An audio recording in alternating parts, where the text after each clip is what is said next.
So after all this training and after playing Johnny for 7 years, did you ever think I could be a real paramedic? Yeah, I did. I got over that real quick, but yeah.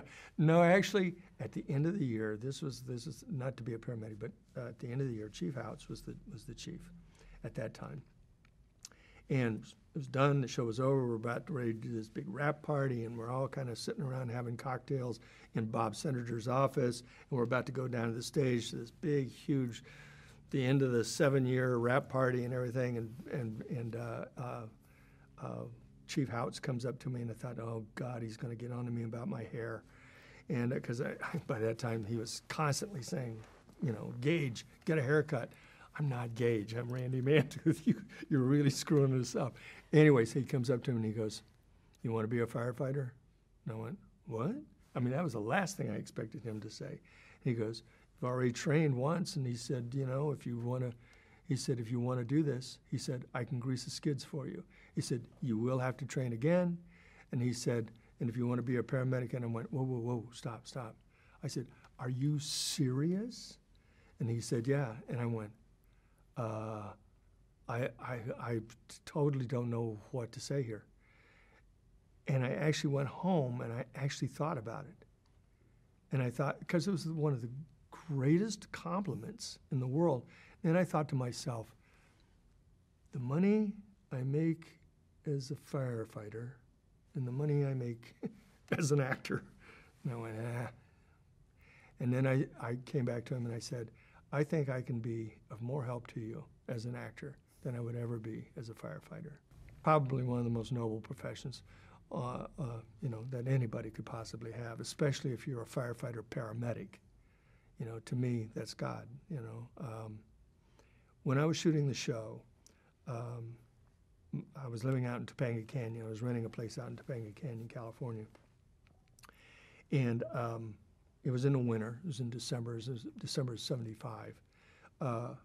I didn't realize that the furnace that was operating down in the basement was malfunctioning, and carbon monoxide was leaking up into my house.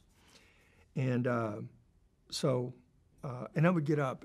I would always have this raging headache, and I was feverish, and I was red, and I was like, and I thought I had the flu because it was in December, and it was real close to Christmas, and I knew that I wanted to go back to my grandpa and grandma and grandpa's house for what I thought would be their last Christmas, take all my family back to Nebraska.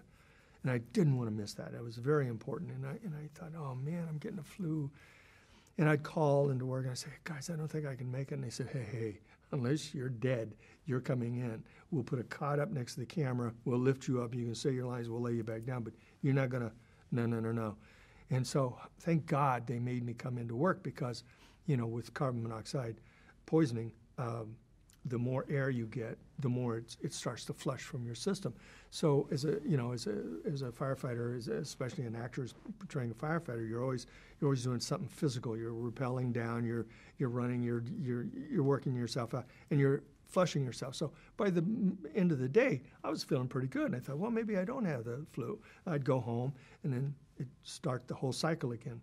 And the only thing that was saving my life was the fact that my window, I'm claustrophobic, so a window has to be open somewhere in my house.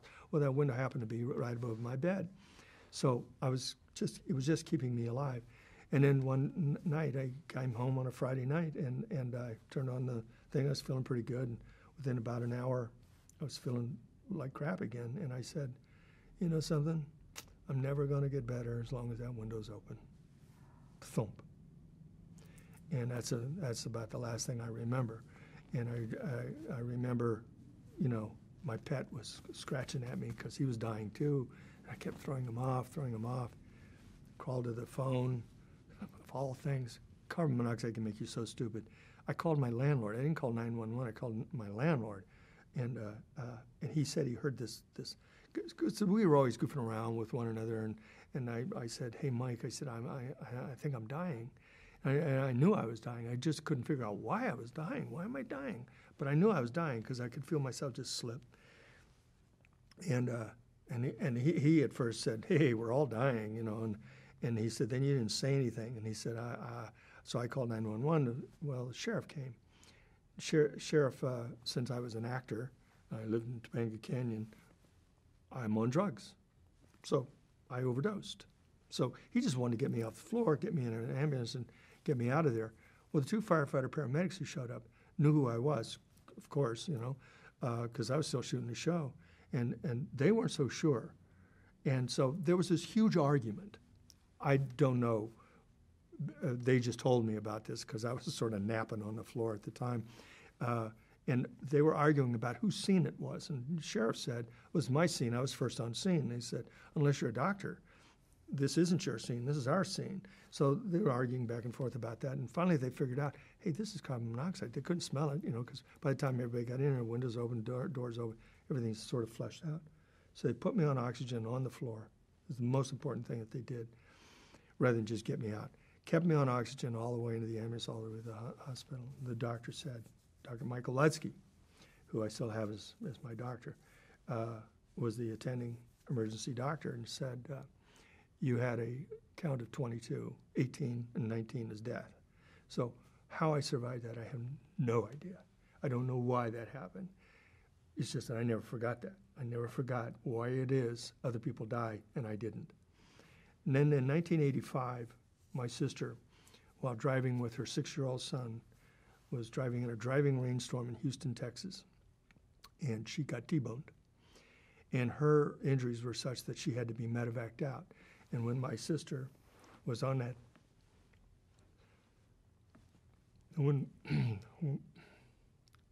my sister was on that helicopter, she died.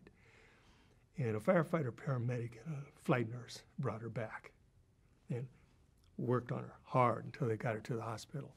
12 years ago, my sister danced with that same 6-year-old little boy at his wedding. So, do I respect paramedics? Do I respect firefighters? There's a debt I owe them that I probably can't ever pay back, but I'm going to try.